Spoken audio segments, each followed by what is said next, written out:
So first of all, let's talk about transport from 10 years ago. So circa, 2004.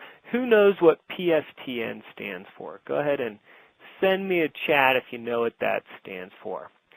Basically, in the old days, so to speak, the physical route that the voice information traveled was entirely all PSTN, or on the publicly switched telephone network. This was a physical connection, a direct connection, and that system was very predictable, very reliable, and has served people for 60 plus years in a very, very reliable fashion, so much so that people would say, and it was designed actually for 99.999% uptime and quality, and people refer to that as the 5 nines of quality. So you can see that on this little pictorial diagram below, say a 6-person call, everybody's on the old traditional corded handset, and their connections are all to only the PSTN network, and each of their connections is a solid line because that was a solid direct connection. So again, pretty simple, pretty straightforward, very predictable, and very reliable. So what about today? Well, it's quite different, actually, as you can imagine. We all know that people are on different types of endpoints, first of all. So you've got people on a mobile phone. You've got people on cordless phones. You've got people connecting through their computer on Vonage or Skype. So those services go on what's called the public internet or public VoIP connection. You've got people at their office that may be connecting, but that's on a VoIP system as well, but maybe that VoIP connection is with quality of service, or QoS.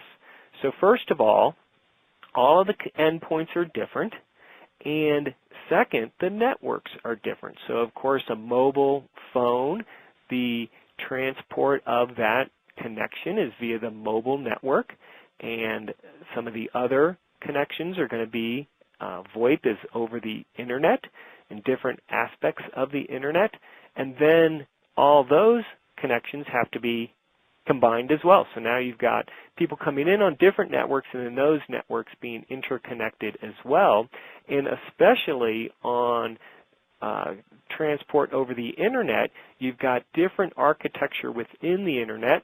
Soft switches, routers, codecs, those are meant to efficiently move data, but as it relates to voice, that can introduce different types of artifacts, or static, sometimes echo, and so you see those notations on the lines, connecting the speakers into the cloud, if you will, on the pictorial diagram here. So now, instead of having, straight solid lines, we've kind of got dashed lines from each connection, and they're wavy because there's different types of artifacts being introduced.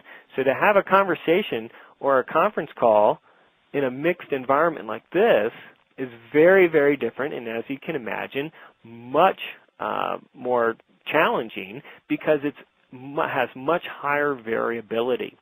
So think about if you've ever used Skype. I know my kids talk to their grandparents, haven't actually done it in quite a while. They used to do it a little bit more often, but that variability got annoying. Sometimes it worked just fine, but sometimes it was crap, and you couldn't even hear, and that was frustrating.